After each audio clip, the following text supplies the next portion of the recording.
Hello and welcome to Galatta Plus. In this video review episode, we're going to be talking about K.S. Ravikumar's re-released Padayappa.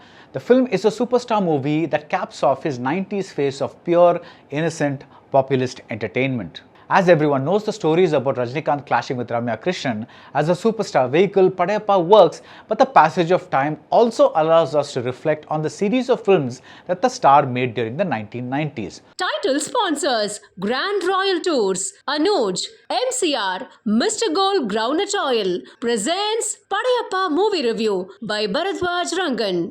What is the perfect Rajinikanth movie?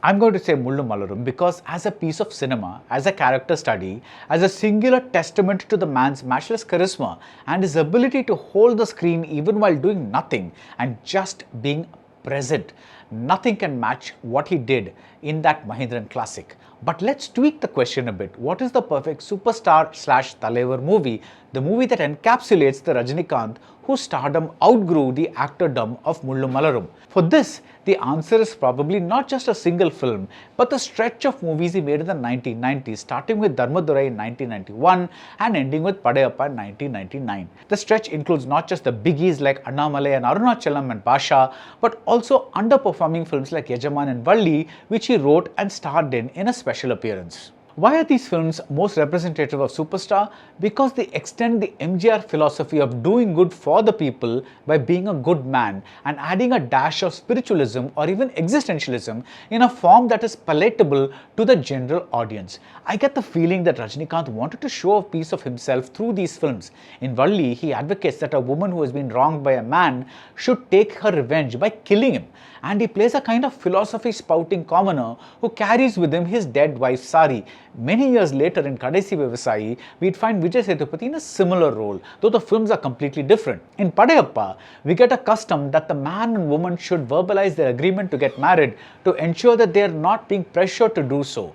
And by extension, we see that marriage is about what the couple wants and not what the parents want. Even if Rajinikanth is a crime lord in Basha, he drops that lifestyle instantly just because his father asks him to. In Padayappa, similarly, he says that he will do anything that his mother wants him to. In Thalapathy, he is the man who chooses loyalty over family.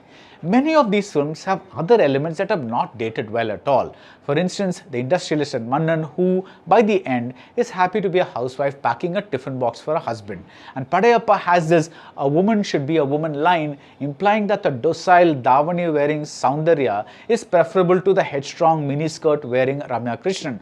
But at the core of these films is a Rajinikanth who wishes to do good by the people by being a good man himself. Taking that MGR example further, maybe this was also the result of his political ambitions. He falls and then he rises spectacularly. Has any star hero of his magnitude subjected himself to a public lashing like the one in Basha, or put his masculinity under scrutiny with the question of whether his character was capable of fathering a child like in Yajaman? Even in earlier films like Nallavanukku Nallavan and Padikadavan, Rajinikanth played someone who was good to his family but whose family was not good to him.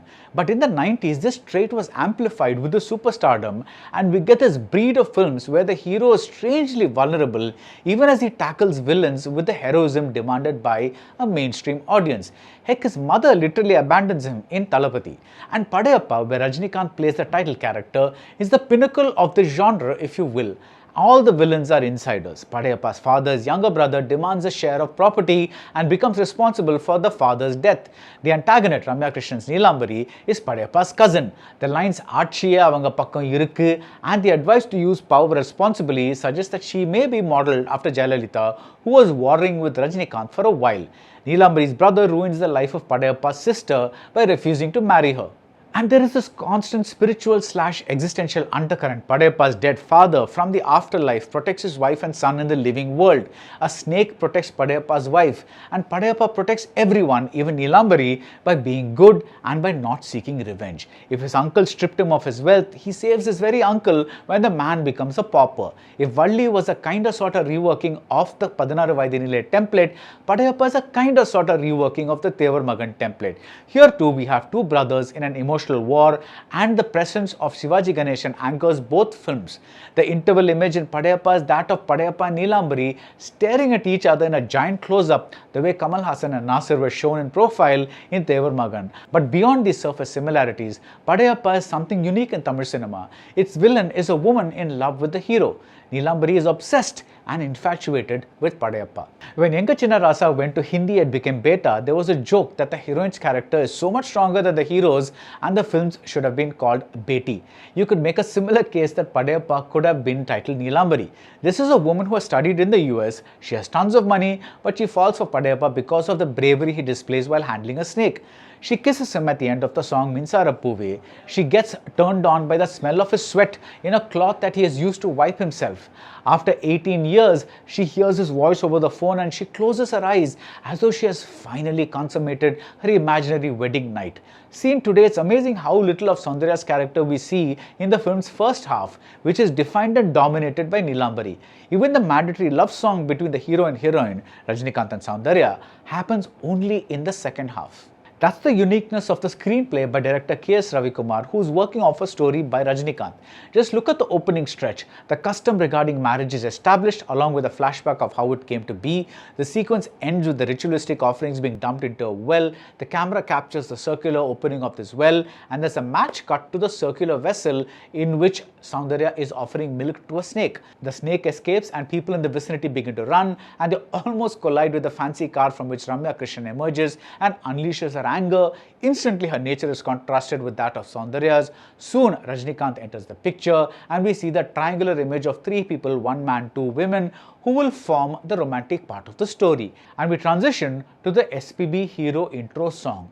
You may not care about the making today, but the economy of storytelling is something else. Like many films of those days, Padayappa is a series of breathless events and twists worthy of a hit mega serial, but compressed into 3 hours. Lakshmi plays the Padayappa character's mother, and she engineers a situation that's a melodramatic masterstroke, even if a character disappears after a point.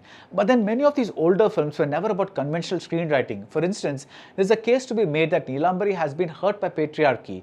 When her brother, played by Nasir, gets married to a woman without this woman's consent, without her explicit choice, she says that as long as women remain weak-willed, men are going to rule the world. But the rest of the time, she's more an archetype than a character, someone who stamps a flower that a maidservant plucked from a garden. There is a bit of unintentional comedy when she is asked not to wear red because that might enrage the bull. She replies, "Maatukku pidicha colorla ennala poda mudiyadhu." In the theatre I was in, people burst out laughing much as they did for Abbas's "What a Man." But the film holds up, A.R. Rahman's songs hold up, Rajinikanth's style holds up. By then he knew exactly the pitch of performance that his audiences liked, picking from a toolkit of stylized stock expressions. Ramya Krishnan's arrogance holds up. There's something strangely addictive about a character that stays locked in a room watching the videotape of the man she loves getting married to someone else. And in a hero-centric industry, it's entirely to Rajinikanth's credit that the ending too belongs to Nilambari. She dies as she lived, swearing vengeance if there's something called reincarnation. Walking out, I wish someone would make that sequel. Padayappa is very much a Rajinikanth movie with much mimic trademark lines like Yen Vari, Tani Vari, but it also represents a high point of a certain kind of populist filmmaking. As the new millennium dawned, Rajinikanth's spiritual shadings came to an end with Baba, and though he may have had bigger hits, the innocence of the films of the 90s that made him a superstar, that would never return. The superstar story is far from over. Jailer 2 comes out next year, but seen one way, Padayappa is the end of an era. That's it about Padayappa. If you like this video review, do subscribe to Galatta Plus and see you soon at the movies. Title sponsors Grand Royal Tours, Anuj, MCR, Mr. Gold Groundnut Oil presents Padayappa Movie Review by Baradwaj Rangan.